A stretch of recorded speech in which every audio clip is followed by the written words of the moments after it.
Hello everyone and welcome back to Horror Stories. I know many of you use these episodes to fall asleep, so before you drift off, I'd love it if you could leave a comment letting me know where you're listening from around the world. Also, don't forget to like and subscribe if you're enjoying the episodes. Story 1. I was a new student at Southern Lehigh High School in Pennsylvania, entering my junior year without knowing anyone, which was really tough. Obviously, everyone already had their friend groups established by then. The worst part was lunchtime, since my school didn't allow juniors to leave campus for lunch. Only seniors could, so I had to eat in the cafeteria. I dreaded that time because I knew I wouldn't have anyone to sit with, and I didn't want to impose myself at some random table. When lunchtime finally arrived, I walked into the cafeteria with my tray of food, searching for a place to sit. Every table was full. I didn't even have the option to sit alone. But there was a table in the corner of the cafeteria with only 2 kids sitting at it, which seemed like the least intimidating spot. So I walked over and asked if I could sit there. They looked at each other, and one of them said yes. As I sat down, I noticed they were identical twins. They looked like they might be partly Hispanic, but they didn't have accents. They seemed cool. They introduced themselves as Antonio and Bruno and talked with me.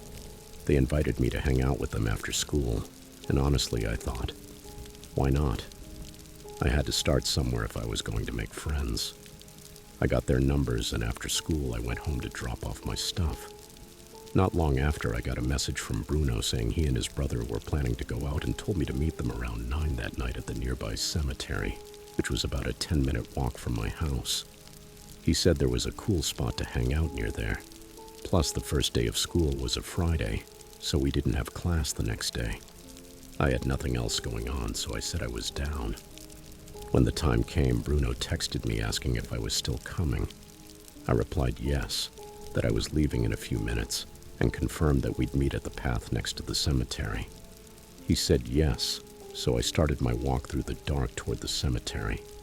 The more I walked, the more I thought about moving back home and being the new kid in high school.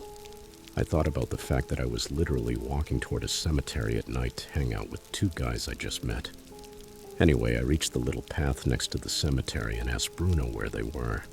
He started typing right away and said they were in the woods near a small lake they wanted to show me, then quickly sent his location. I headed into the woods, pushing branches out of the way and using the flashlight on my phone as my only source of light.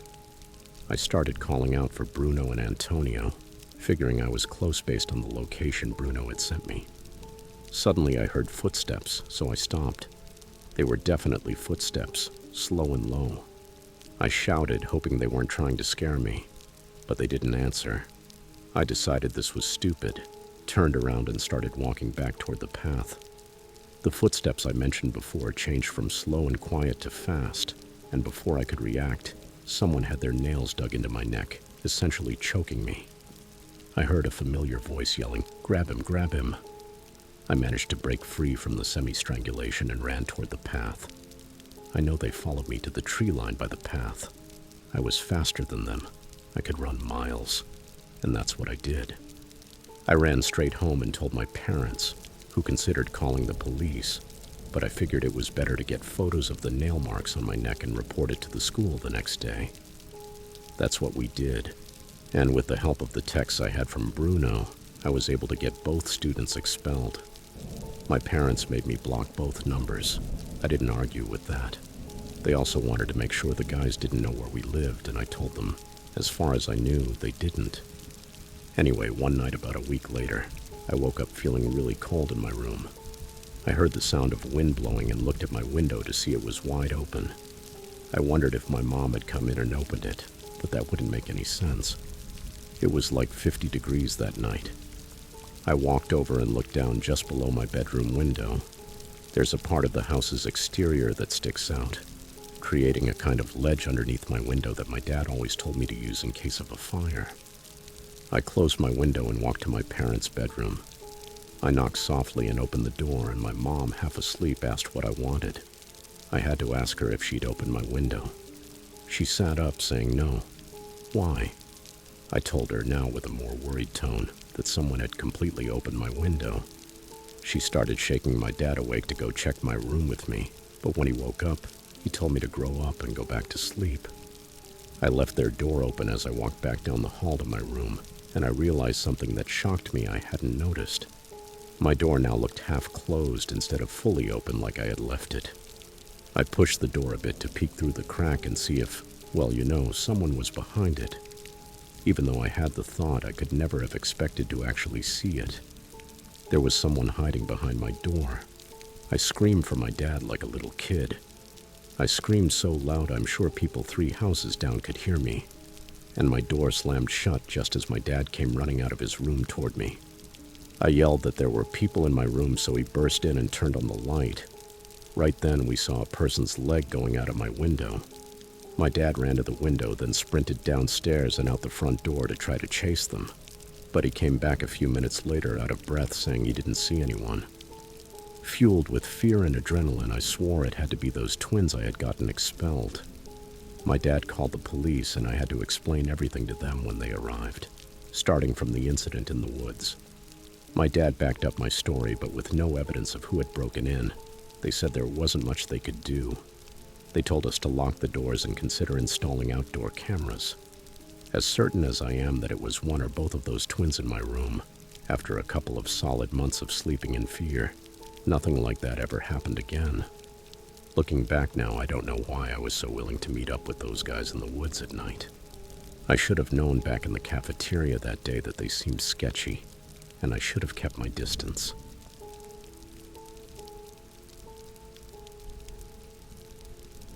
Story 2. Freshman year of high school, 2007. We had PE class during the last period of the day, and that day we had a substitute teacher on one of the stormiest days of the year. He was an older man, not elderly but gray-haired, probably around 55 or 60 years old. He took attendance, and when he got to me, he stared at me for a bit, which made me uncomfortable. Not to brag, but I always knew I looked older and pretty good for a freshman student. The substitute told us to group up into our volleyball teams and then disappeared down the hallway near the locker rooms for a long time. 40 minutes went by, and the period ended. It was time to change and go home. When I tried to open my locker, for some reason I couldn't. I tried my usual combination over and over, but it wouldn't work. I had to go find the sub to let him know and ask him for my combo again, thinking maybe I had forgotten it. The sub told me to wait a few minutes while he went to get the list of locker combinations. I waited outside the office, and eventually he came out with a book in his hands, open to a specific page. He walked with me toward the girls' locker room, something I didn't expect him to do. The locker room was practically empty, with just one girl still finishing changing. He walked up to my locker and tried the combination written on the paper, but it didn't work, no matter how many times he tried. Each time it failed, he looked at me and laughed. I forced a laugh back out of politeness, even though I was starting to feel uncomfortable. Then he placed his hand on my shoulder and said we'd figure it out. He tried the combo again, with his hand still on my shoulder, and again it didn't work. I felt his hand slowly start to slide from my shoulder toward my lower back. I quickly stepped away and grabbed my backpack, saying it was okay. It was getting late and I needed to catch my bus. He tried the combination on the locker one more time, and this time it opened. He smiled and walked away.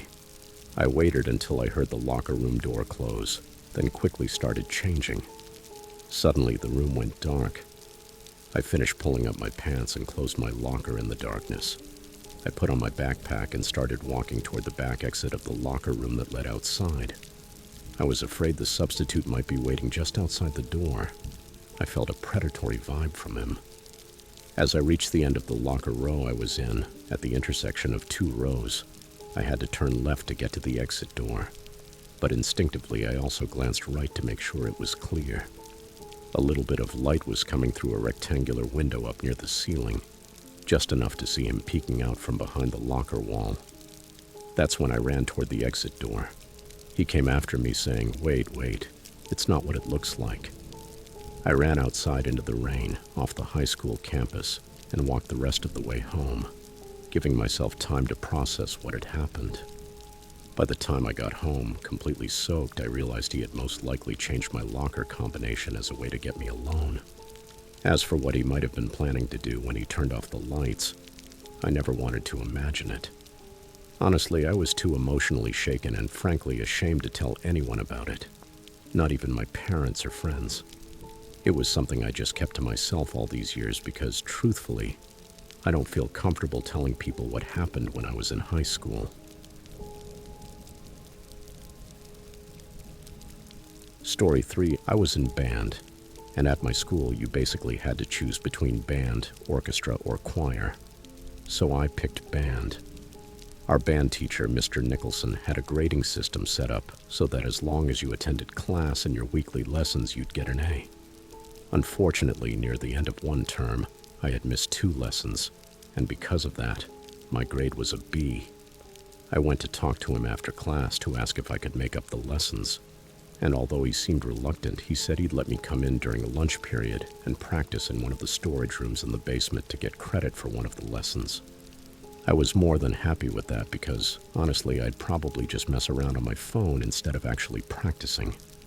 I showed up to the music room during my lunch period the next day, grabbed my saxophone, and headed down the stairs outside the music room into the basement area of the music department. It was always a little creepy down there because absolutely no one went down there except the music teachers, and the lighting was pretty bad. I'd only been down there a couple of times before that day, but either way, I walked down the hallway, and on either side were a bunch of doors leading to little rooms about 7 by 7 feet. All of these rooms were used for storing things like chairs, music stands, spare instruments, holiday decorations, and so on. I went into one of the rooms and closed the door. I set up my music on one of the stands in the room in case Mr. Nicholson came down to check on me, but I really didn't plan on playing. I started messing around on my phone and then complete darkness, as pitch black as it could be, except for my phone screen. I instinctively looked toward the light switch in the room and flicked it a few times, but it didn't do anything. I stumbled as I stood up from my seat to open the door, only to find more darkness. I held my phone out in front of me to light the small hallway, though it barely helped. I think I had an iPhone 3 or something like that. Those old ones didn't have flashlights, but still the little glow from my phone was enough to see that one of the doors at the end of the hallway was open, and I heard something being dragged in that room, like one of those big plastic containers. There was also maniacal breathing followed by animalistic growls. Then I saw a large plastic container being pushed out of that room and into the hallway. As soon as I saw that, I turned off my phone screen, stepped back into the room I was in, and closed the door. So quietly, I don't even know what I was thinking at that moment. I guess the strange sounds coming from that person mixed with the sudden blackout made me distrust the idea of staying in that hallway. Whoever it was, they were blocking the stairs, and of course, I had no cell reception in that tiny basement area. The only thing I felt comfortable doing was sitting in that room and hoping the lights would eventually come back on, but it felt like they never would. So I decided to try going back up the stairs. I silently opened the door with my phone out in front of me for light, then stepped into the hallway. I got a bit closer to the stairs, and I heard something again. I quickly ducked into the nearest room with an open door and closed it behind me. I still didn't know what I was hiding from. Could it have been a staff member or a janitor? At that moment, the only reason I had to think it wasn't was because they only showed up down there after the lights went out. I stood in that room in complete darkness, just listening and waiting for another sound from outside. But you know how when you're in a room with someone, even if you don't necessarily hear them, you can feel their presence?